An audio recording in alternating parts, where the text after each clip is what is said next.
The third session is titled Sustainable Inclusion of Refugees, Current Crisis and Future Solutions. The speaker is Tenzin Seldon, the Managing Director and co-founder of Kinstep Organizational, about technological solution that will reduce the climate refugees and following sustainable solutions as well as legal and environmental solutions for the issue of refugees. Good afternoon, everyone. I won't keep you too long from your lunch break. My name is Tenzin Seldon, and today I'll be discussing the crisis that we have at hand with the refugees issue and the solutions that I think are burgeoning in this space. So a little bit about myself. I'm originally from Tibet. I know there's very few of you here, but how many of you have heard of Tibet or know anything about the country? Okay, so a few hands. So my family in the 1960s escaped through the Himalayas, and they were able to find refuge and home in Tibet. And since then, that resettlement process is something that we had to endure once again when I was relocated to Minnesota, of all places.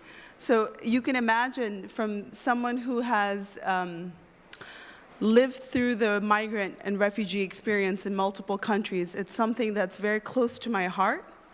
Currently, the UNHCR has estimated that there is 70.8 million refugees, so people who've been displaced from their countries. This includes people who are asylum seekers. This includes people who have been granted refugee status. And from the 70.8 million people, that number has increased since 2009. So we have nearly a double of refugees currently that exist. There's around 34,000 people that are fleeing every single day their hometowns, that are fleeing war and persecution, and that are really trying to find a livelihood and a space for themselves to be able to be protected, to be able to be safe.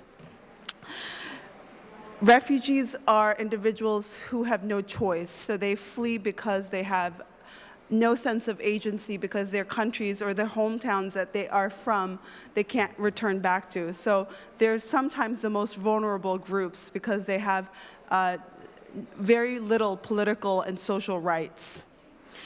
And now, with the future that we're seeing, there's going to be many more refugees, especially climate-based refugees. It's expected right now from the IPCC report at the UN that climate-based refugees and climate-based migrants will grow.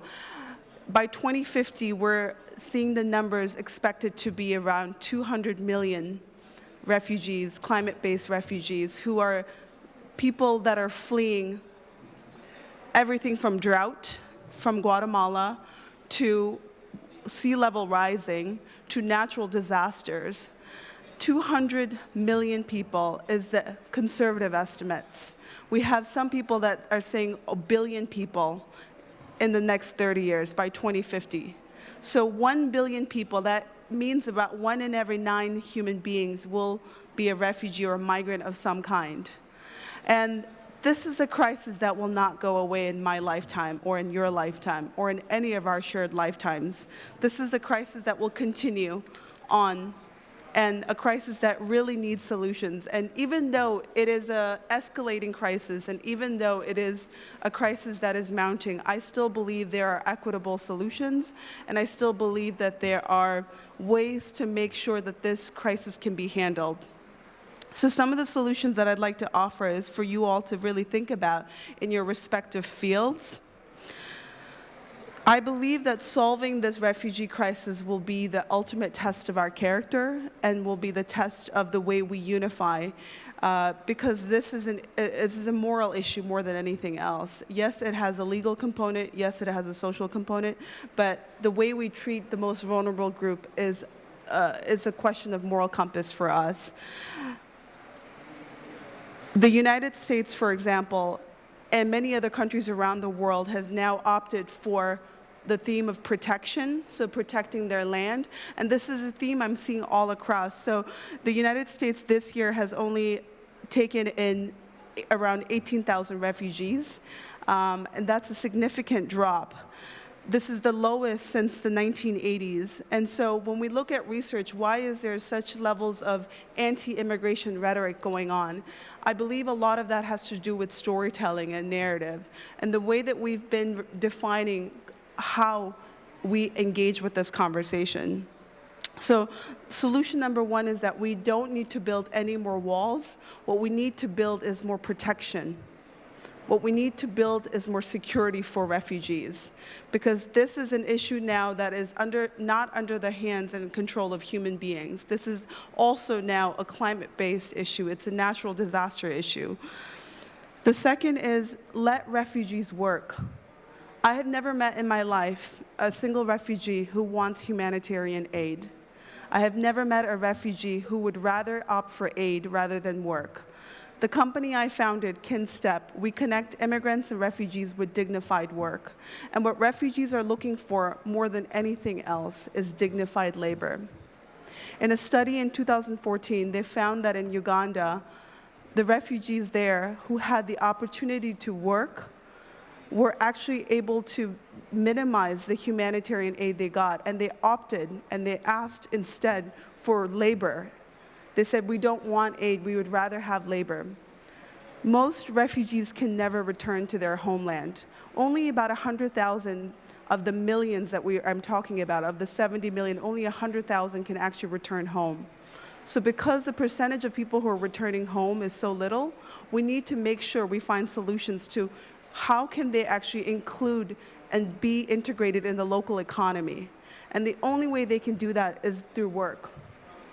At our company, we found that 90% of Americans who have a refugee or immigrant background were in jobs that they have absolutely no experience or expertise in.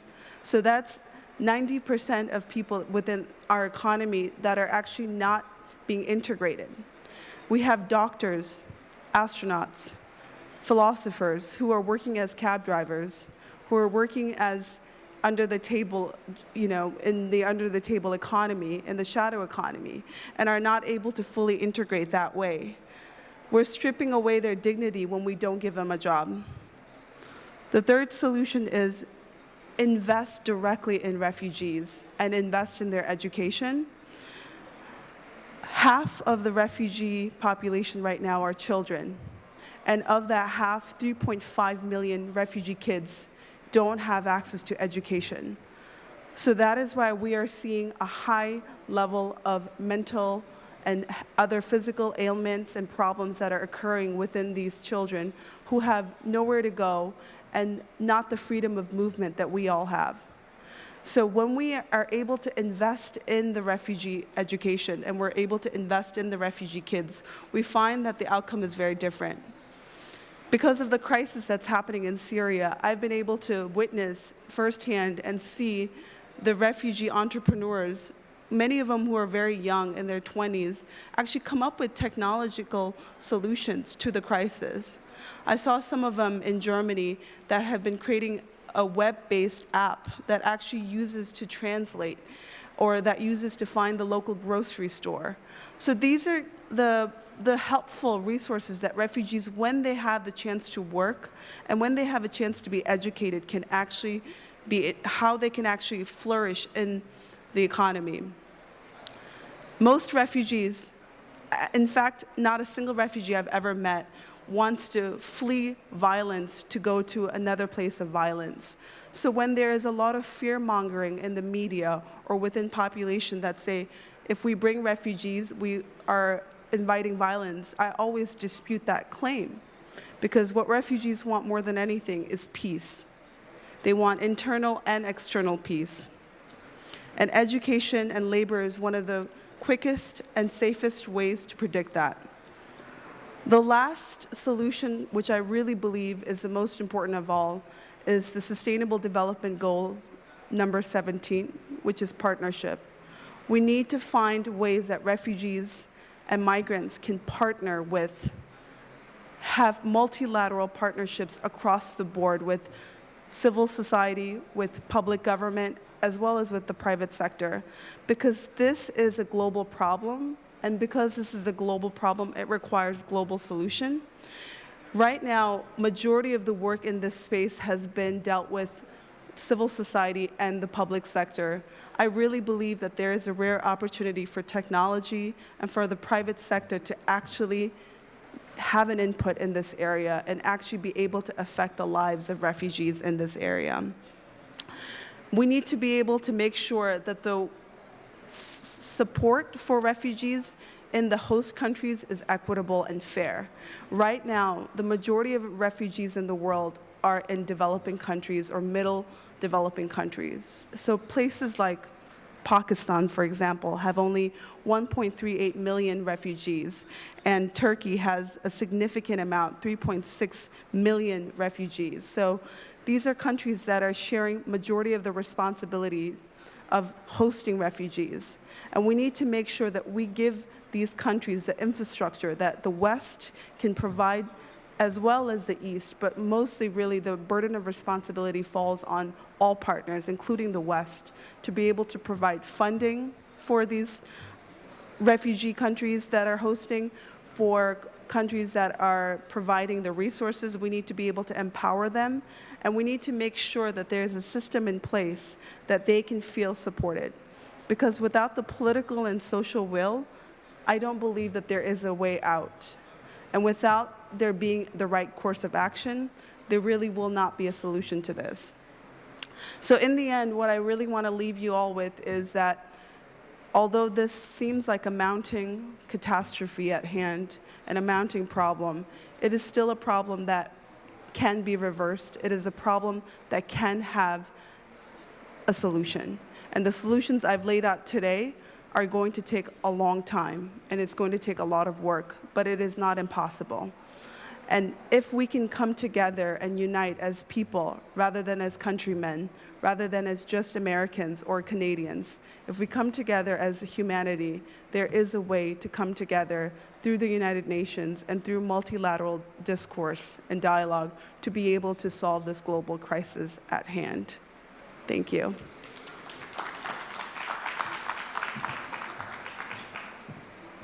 Thank you so much, Tenzin. We're going to be stopping for a 10-minute break and coming back to continue our session for today. Thank you.